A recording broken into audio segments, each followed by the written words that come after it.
starting to line up 2 by 2. Let's take a quick look at the lineup. Kyle Kaiser and Ed Jones in the front row. Asante Urrutia, R.C. Enerson make up row number 2. Felix Sorrellis, Andre Negrao make up row 3. Row 4, Zachary Clayman DeMello and Dalton Kellett. Row 5, Dean Stoneman and Neil Alberico. Rest of the field, Scott Hargrove, Shelby Blackstock, Felix Rosenquist, Juan Pedrojita, Heeman Choi, and Zach Veach. Pace car gonna make one more round, it appears, before we go green. Let's check in with our turn announcer up there in turn number 2, Jake Query. The field lined up momentarily. We're gonna do it all over again, though. How is that view high above this beautiful Phoenix International Raceway? Tremendous, clear, and unobstructed. Not unlike the sun here in Arizona as we get set. Field already into the backstretch, Nick, and we're about to go racing here at the Phoenix International Raceway. Sounds like the pace car might have did an extra lap that he wasn't supposed to. So field is lined up 2 by 2. Kaiser and Jones on the front row. The field will blitz around the pace car. That was awfully close. Green flag is in the air. Jay Query as they head to you. Kyle Kaiser has the lead in turn 1. Single file. Kaiser now about a 3-car length advantage. Jones tried to take a look to the inside, couldn't do so, and now the advantage grows a little bit more before turn number 3. Boy, 3 wide further back through the dogleg, but Kyle Kaiser with a strong lead coming out of turn number 4. It's 6 or 7 car lengths, Jake, over Ed Jones as they head to turn 1. Indeed, Jones trying to keep him in sight, not going to be able to do so.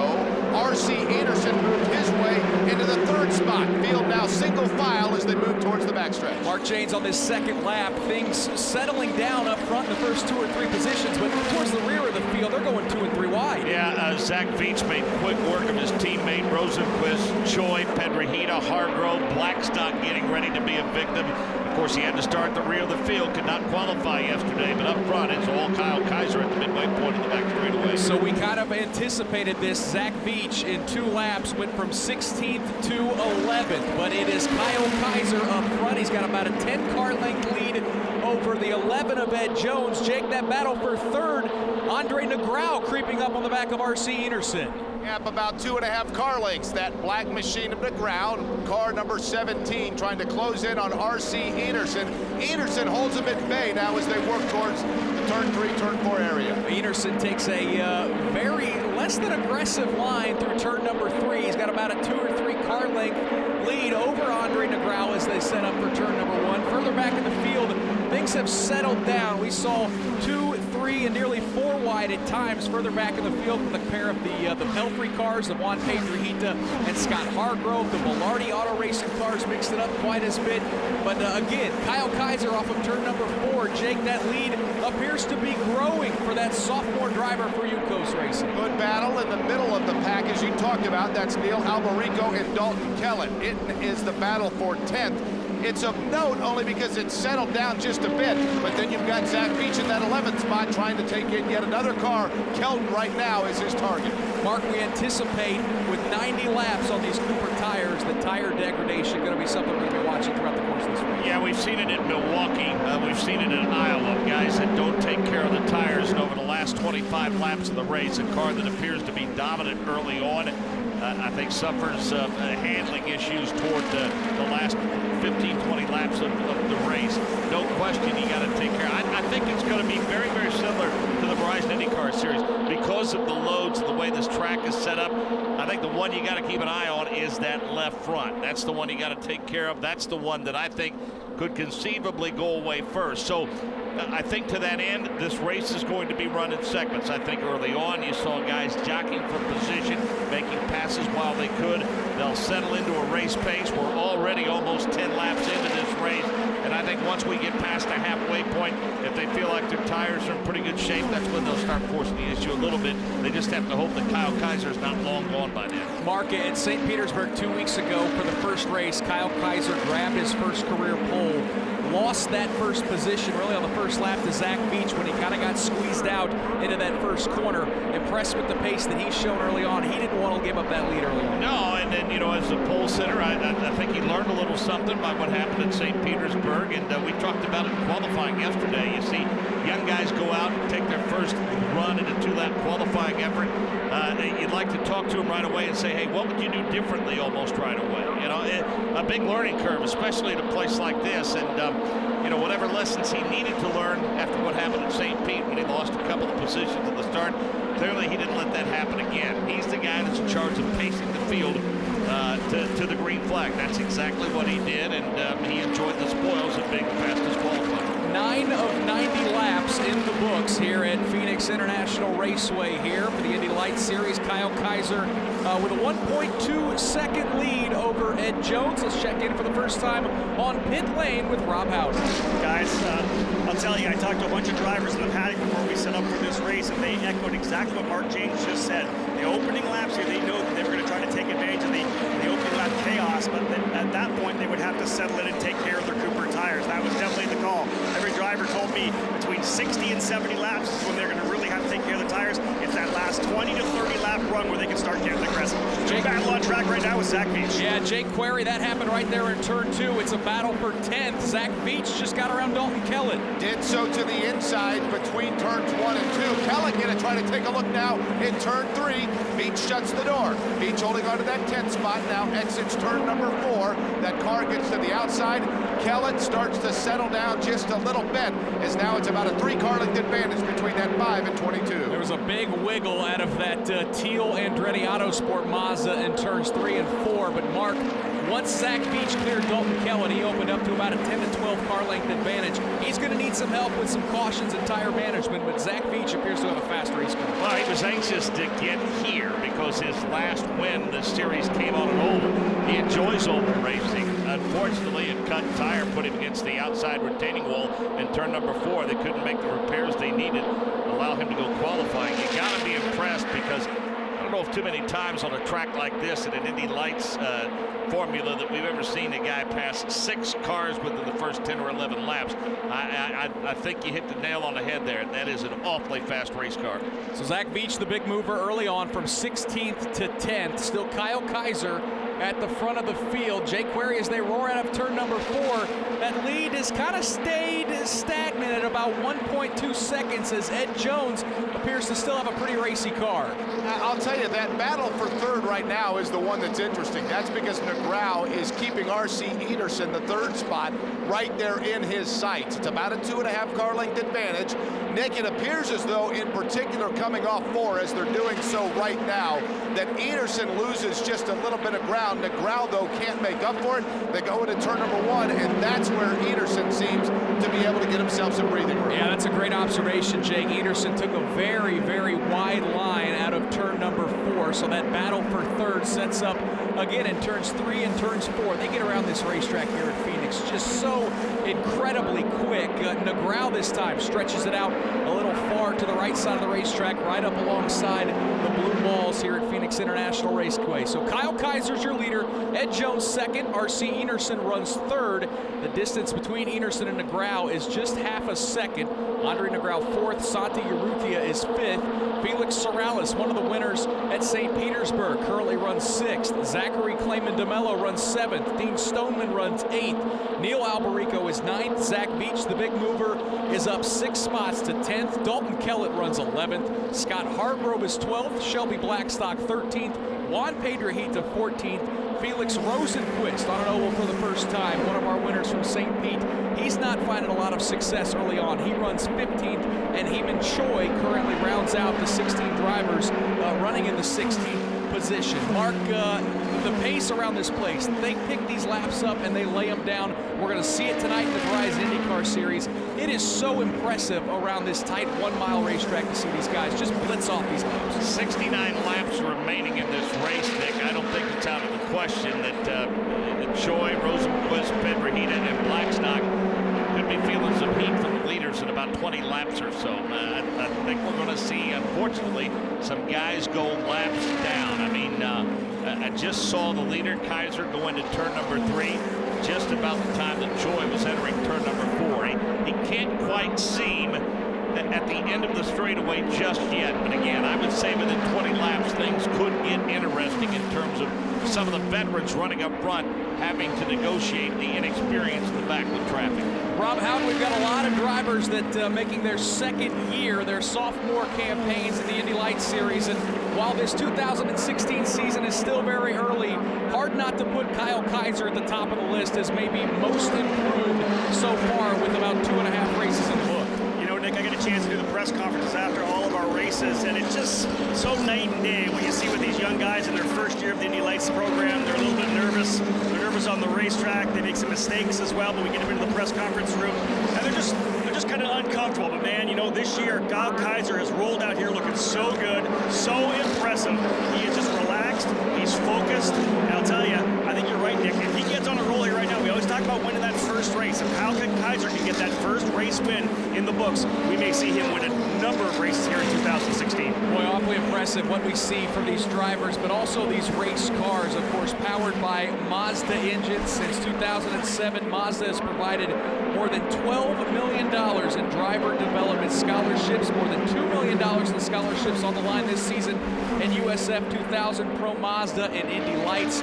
And of course, Mark, we've seen some of these Indy Lights champions move on to the IndyCar Series. And Michael Young, who joins us as well down there on pit lane, you've got a chance to know some of these Indy Lights drivers as well. A lot of talent has come up through the ladder system throughout the years. Yes, indeed. It's always fun to watch these drivers as they go from the USF 2000, make their way to Pro Mazda and Indy Lights. We're with Jason Penix, Director of Development here in this Mazda Road to Indy program. The growth that not only Mazda has brought to this sport, but this ladder series has been so amazing. And we talk year after year how impressive this has become. What do you see in the future for this to grow even more? Well, I think, you know, naturally we want to see it continue to grow. You know, last year in Indy Lights, using this as an example, we averaged 12 cars, and today we have 16 here. So, you know, we're darn near a 30% increase, and that's a lot of hard work by Mazda, Cooper Tires. All of our partners do such a wonderful job supporting this series. They've made it a destination for these young drivers, and it's starting to show. I think one of the most impressive things, and you'll hear it from drivers, especially after they graduate to the Verizon IndyCar Series, that this new Indy Lights car debuted last year. It's very close to what they will actually drive when they do make the jump to the final run of this lap. Absolutely, and that helps for sure. Guys know they can come to Indy Lights, have the proper training, make the jump to IndyCar, and do well. And so that's very important. Very good. Thank you, Jason. Enjoy the rest of the race. Thank you. That's Jason Penix, guys.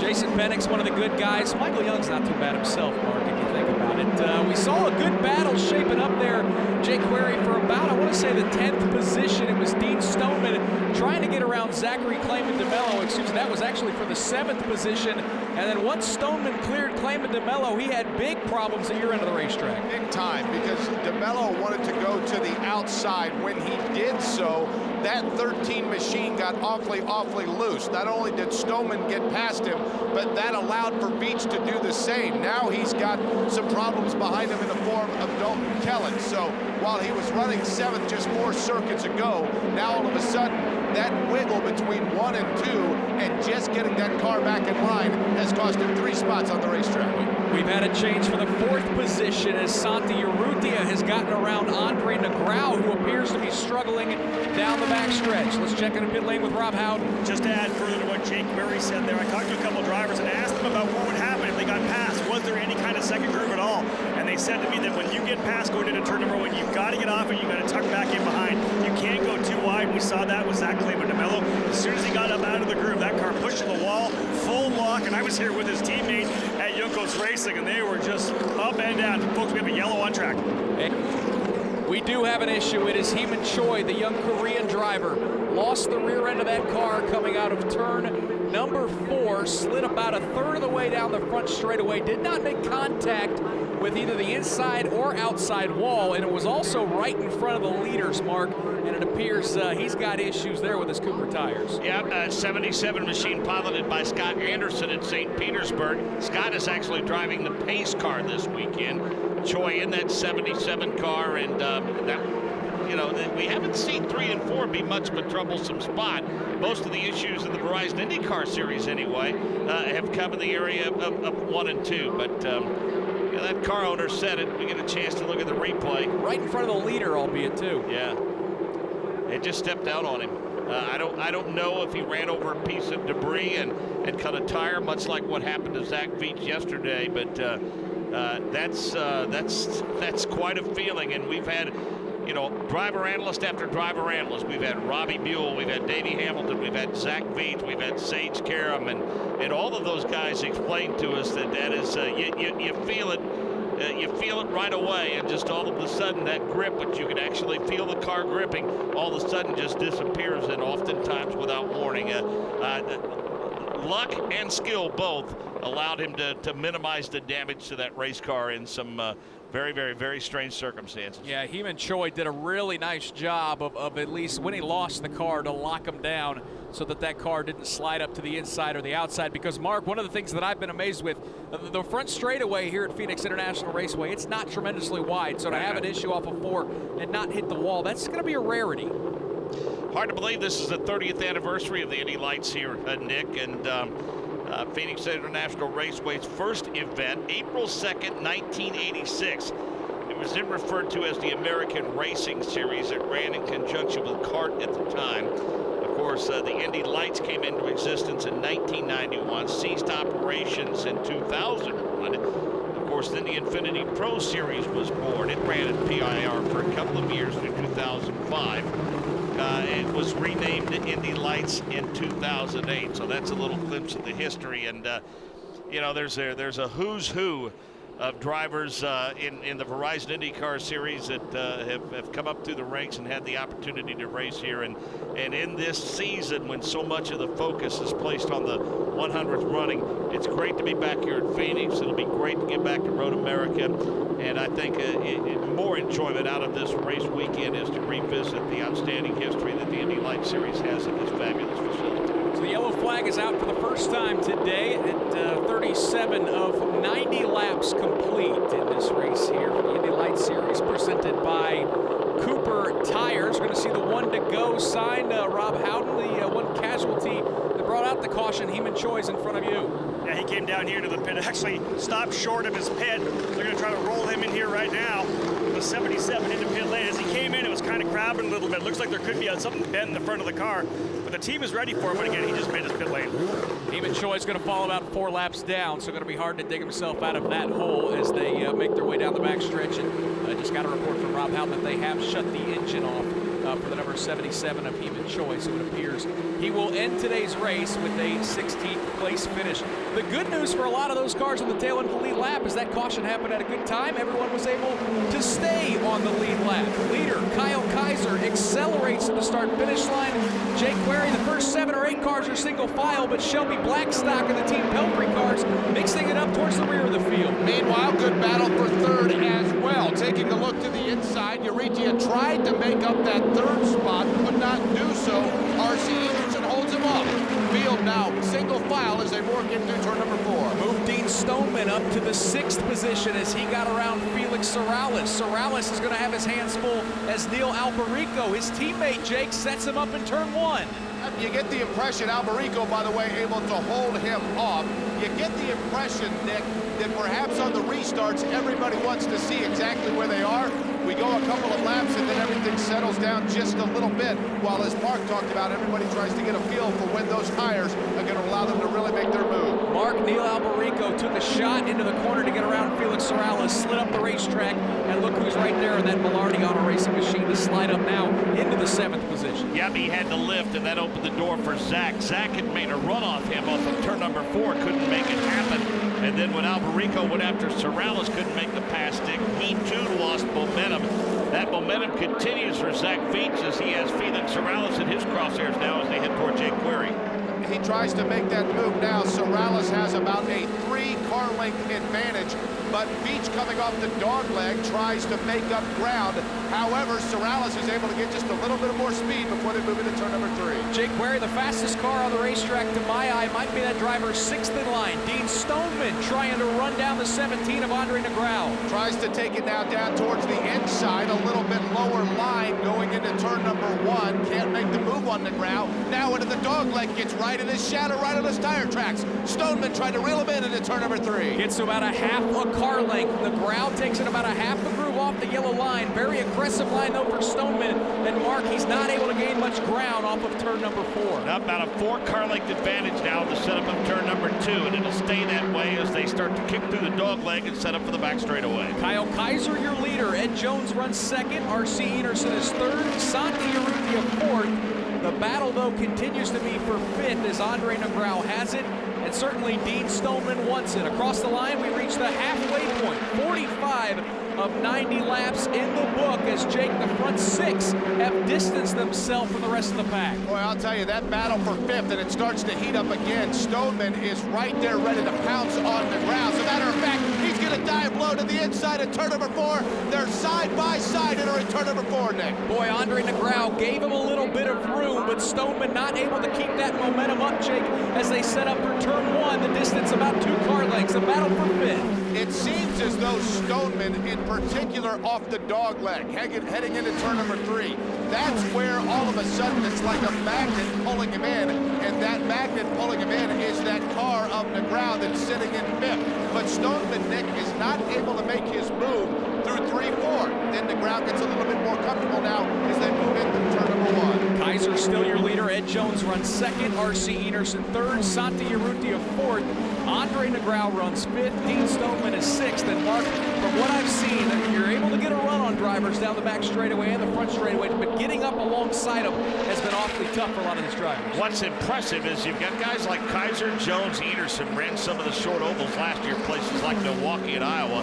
Sorrellis and Veach have experience there as well. But Urrutia, Negrão, and Stoneman, I know some of those guys might have some experience in F2000, the US F2000, and Pro Mazda on some of these short ovals. They don't have experience in this car on a short oval. So Urrutia, Negrão, Stoneman, got to tip your cap to them because they've been awfully competitive today and running consistently inside the top 10. That battle for fifth is almost a battle for fourth as those two drivers, Negrão and Stoneman, not really letting Santi Urrutia stretch out that battle as well. Up front, Kyle Kaiser has a 1.1 second lead over Ed Jones. Michael Young, Ed Jones in his second year, we saw him go to victory lane numerous times a year ago. He's a championship contender, lurking right now as he chases our leader, Kyle Kaiser. Had an opportunity to talk to him before the race, Nick, and I said, if you could compare this place to anywhere, what would it be? And he said, well, it's a little bit like Iowa, more so in turns 3 and 4. He said, although the banking's not the same, he likes that end of the circuit. He said 1 and 2 is really, really tight with that additional banking, putting that extra G. He said, if you're going to be able to pass anybody, your best opportunity to do so is if you've got a guy sandwiched between another car, so you can be the third in line, hopefully get that air washed off the front of the machine and then take advantage of it when it counts.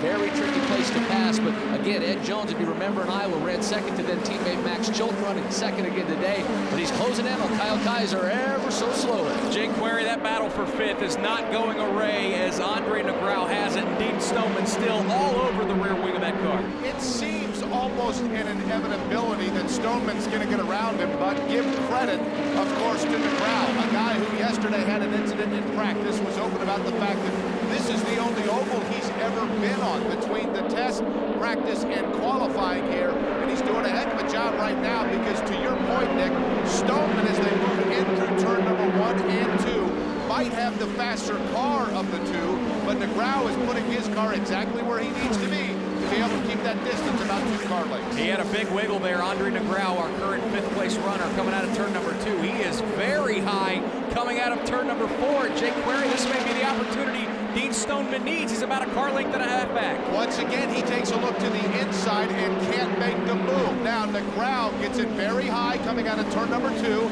into the dogleg. Bottom of the racetrack, now middle of the track, heading into turn number 3. Stoneman right there falls off a little bit between 3 and 4. Mark James, these battles, it's like a rubber band. It stretches, come back together. I mean, you can tell that a lot of these cars must be set up pretty similarly because these drivers just not able to get alongside. They pull away, they stretch it back in. It's been awfully tight racing. And I think Ed Jones is not quite done with Kyle Kaiser. I know the advantage is 1.1, but I think little by little he seems to be shaving off a tick here and a tick there.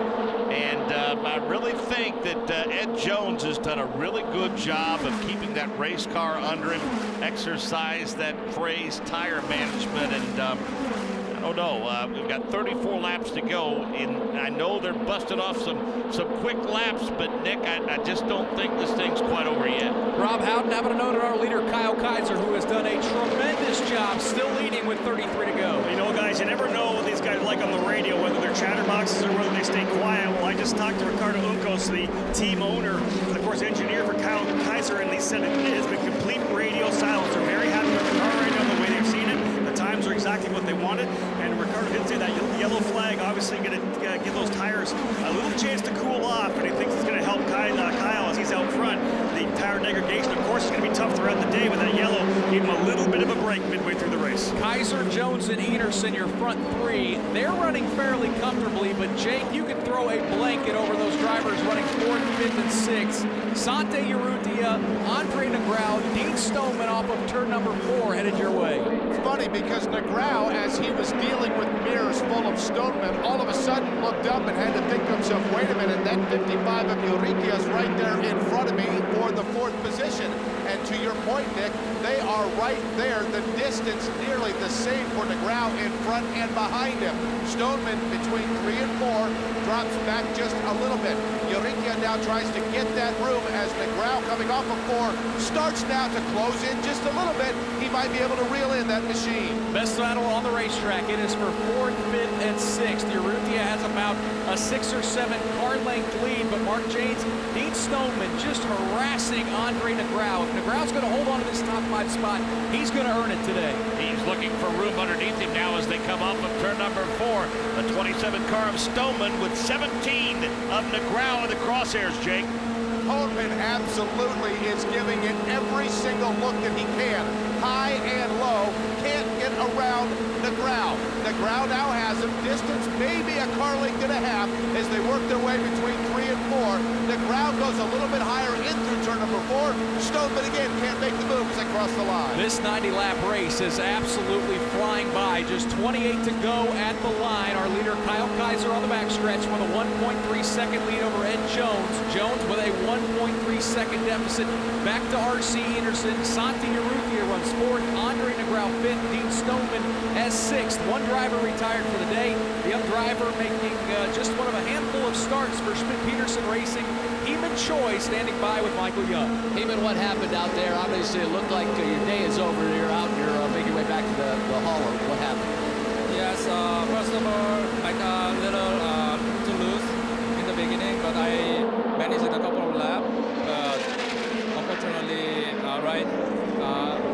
in front of the leader, and I couldn't manage my car balance, so I just spun. But my pace was not that bad this weekend, so it's a little disappointing. But after I practice, I will be a little more competitive.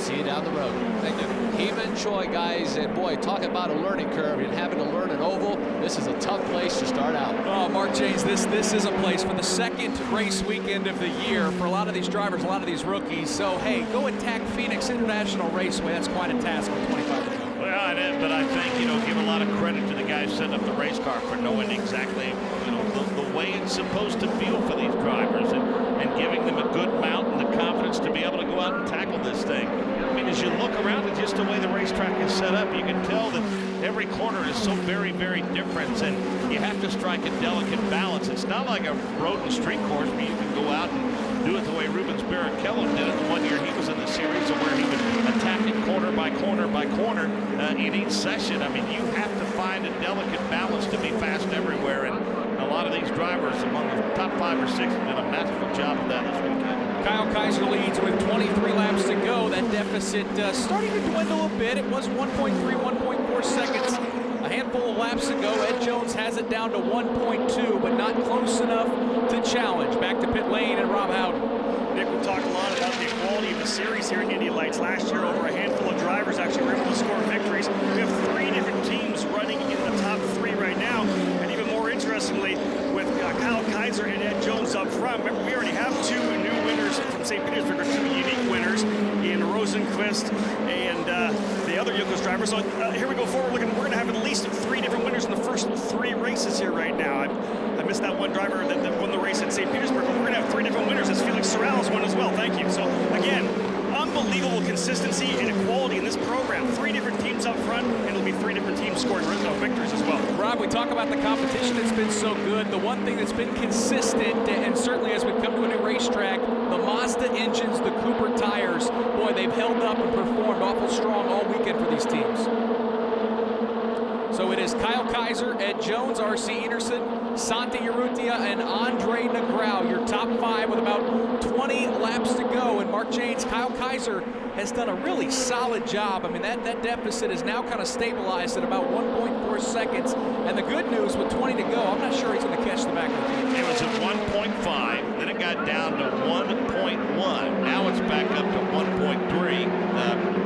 Turning laps consistently at 157 plus. All right, that battle, Jake Query, finally for 5th, has been settled, and it appears Dean Stoneman has got around Andre Negrão. You know, Negrão, as they went into turn number 2, Stoneman got inside of him. Not sure if it was that dirty air of the marbles, but Negrão did a nice job of saving it because it got a little bit squirrely. I'm sure a race car driver never likes to give up position on track, but he knew that making sure that he had control of his own machine prioritized at that point over holding off Stoneman. Stoneman got past, Negrão able to get the car back onto the right cylinder and groove, and now they all work their way through. But yeah, Dean Stoneman now starting to pull away from Andre Negrão. And Mark, now we get to find out, although the laps are dwindling for Dean Stoneman and a chance at winning this race with just 17 to go, we get to find out just how fast he is as he stretched it out on Andre Negrão. Well, I don't think there's any question. Whatever you have, now is the time to unload it. I don't think you need to worry much about tire wear at this point. Any other issue that you thought you might have or whatever you might be playing close to the vest, you know, we're down to the 15 lap barrier, and I think it's time to let it all hang out. And let's face it, every position you grab is worth points, and the way this schedule is spread out over the course of the next couple of months, you know, this could be the kind of weekend where you look back and you know, instead of settling for 5th, you finish 4th, and that could be a factor in the championship come season's end. Closest anyone's come to Kyle Kaiser was the pace car on the start of this race. After that, he's jumped out ahead of Ed Jones and has had a solid 1.3 second deficit back to 2nd place. Rob Howden just 14 to go. Kyle Kaiser looking strong, looking for victory number 1. Guys, we talk about how we train these young drivers in these ovals. Of course, there's 1 oval in USF 2000. They run 2 ovals in Pro Mazda at Lucas Oil Raceway and Iowa Speedway, and they run 3 now here in Indy Lights. Well, Santi Urrutia running P4 right now. This would be his best ever Mazda Road to Indy oval finish. He was a DNF last year at Lucas Oil Raceway and finished 5th at Iowa Speedway. So 4th here right now. His oval debut in Indy Lights would be a fantastic finish for that young driver. Yeah, that's awful impressive to post a career best on an oval. Oh, and it just happens to be your first oval in an Indy Lights car, and these cars very powerful and certainly a handful for a lot of these drivers. Mark, during practice throughout the weekend, we've seen drivers sideways, including Ed Jones off of turn 4 yesterday. Yeah. One of the greatest saves I think I've seen in Indy Lights. Yeah, as we mentioned at the time, you're not supposed to be able to read the right side pod coming out of turn number 4, and might not have been quite as pronounced as that, but I'm sure that it felt that way in terms of that slide job coming out of turn number 4. Again, I think it speaks to the confidence that these drivers have in the setup of these race cars. Back to pit lane and Rob Howden. Yeah, guys, it's funny. Ed Jones actually put a picture up on Instagram of that full slide. It was a video of the full slide, and one of the guys that commented on the Instagram post was none other than Corey Kruzman, the sprint car school owner he went to at Paris Auto Speedway this week. And even Ed said that chance to run that sprint car probably gave him the help, but not putting it in the wall in a turn 4. Yeah, when you can impress the cruiser, that's awful special. And Ed Jones doing a great job, poised for a 2nd place finish. And with the way the season started for Ed Jones, with a 10th and a 7th at St. Petersburg in their first 2 races, for a driver that hopes to be a championship contender, it's going to be an awful nice bounce-back weekend if he can hold that 2nd place position. Again, Kaiser is your leader. Ed Jones runs 2nd. R.C. Enerson 3rd. Santi Urrutia is 4th. Dean Stoneman, a few laps ago, moved up to 5th. Andre Negrão relegated to 6th. Felix Sorrells runs 7th. Zach Beach is 8th. Neil Albarico 9th. Dalton Kellett is 10th. Zachary Clayman DeMello runs 11th. Juan Pedrohita 12th. Scott Hargrove is 13th. Shelby Blackstock 14th. Felix Rosenquist is 15th. And Heeman Choi, the only driver that is retired for the day, Did it after just 34 laps. He will finish 16th. Getting down to the nitty-gritty here, Mark, with just 9 laps to go. Kyle Kaiser has done a masterful job up front. It does appear, though, I wasn't sure if he would, he may catch the tail of the field with Felix Rosenqvist as a lap For Jones, Ederson, Urrutia, Stoneman, DeGrau. Gosh, I wish we had another 10 or 15 laps. For Kyle Kaiser, 8's too many. He is, I think, wishing, hoping, praying. And we talked to Davey, and again, Davey Hamilton, other driver analysts we've had about how difficult this is mentally from a driver's perspective to be this close to the end. And Davey says those are the sorts of things that you just can't let seep into the psyche. You've got to approach this with a tremendous amount of confidence, and your mindset needs to be, during the last 5, as sharp and as focused as it was in the first 5. And if you do that, you should be able to bring it home in good shape. 6 laps to go. The leaders down the backstretch. Jake Query, any chance, you think, for Ed Jones here in the last few laps? Is he making up that deficit at all on our leader, Kyle Kaiser? I don't know that he is. The interesting thing is whether or not, and to Mark's point, they may simply be out of laps, and that's whether or not Felix Rosenqvist, who of course is right now at the bottom of this field, whether he's going to play a factor or not, because those leaders are starting to close that gap just a bit. But I get the feeling just at the point where navigating that traffic might become relevant, they're going to be looking at either the white or checkered flag. Kaiser really can't back off much because Ed Jones is 1.3 seconds behind, but thankfully for Kaiser and that Yukos Racing team, that gap to the back marker of Felix Rosenqvist is about 20 to 25 car lengths. It is Kaiser through turn number 3. There is Ed Jones. There is R.C. Ederson bouncing back with another solid podium finish that he's poised for. Santi Urrutia and Dean Stoneman running 5th, Mark. That battle for 4th is kind of heated up. Stoneman has had an opportunity to take a few looks at Santi. You know, as talented and as deep as this field is, anything can happen week in and week out. But wins may start coming in bunches for this kid now. I mean, he's cracked this nut here at Phoenix International Raceway. And, you know, he gets to Barber Motorsports Park. I think he'll be very comfortable there. And then the Indianapolis Motor Speedway, this has to give him a boost of confidence going to the 2.5-mile oval late in May. Considering the makeup of this race team and the talent of this driver, this kid could really get on a hot streak here that would be bad news for the rest of the drivers in the series. White flag is in the air. Jake Query, Kyle Kaiser poised for his first career win. Kaiser, and then behind him, of course, you have a pretty good battle for 3rd as Urrutia tries to take a look on R.C. Ederson. I don't think he's going to be able to make that move. Field already with the leader in now through turn number 3 and turn number 4. Santi Urrutia is going to take a look into turn 3. He's not going to get there. Out of turn number 4 for the first career win. Kyle Kaiser, fist pumping in the air. The driver from Santa Clara, California, will go to victory lane, leading flag to flag all 90 laps here at Phoenix International Raceway to score career win number 1. The Juncos team celebrating down there. Ricardo Juncos, what a job this organization has done in Indy Lights, winning the championship a year ago, giving Kyle Kaiser a second chance, a second opportunity to come back. And boy, it has paid dividends as he is headed to victory lane for career win number 1. Kyle Kaiser, your big winner here at Phoenix International Raceway. Ed Jones was able to hold off R.C. Ederson, who made a strong charge. Jones comes home with a 2nd place finish. R.C. Ederson ends up 3rd. Santi Urrutia will finish 4th. Dean Stoneman picks up a top 5 finish as he comes home in the 5th position. Andre Negrau, a solid performance in 6th. Felix Sorrells, our championship leader heading into this weekend, he'll come home in the 7th position. Zach Veach made such a strong charge from 16th to 8th. They got halfway there, just ran out of laps and needed a few cautions, but he was awful racy. Veach will come home with an 8th place finish. Neil Alberico 9th. Dalton Kellett is 10th. Zachary Clayman DeMello picks up an 11th place finish. The Pelfrey teammates of Juan Pedrojita and Scott Hargrove finished 12th and 13th. Shelby Blackstock finishes 14th. Felix Rosenqvist 15th, and Heeman Choi is 16th. But Mark, the man of the hour is Kyle Kaiser, and career win number 1. That's one that you don't forget very quickly.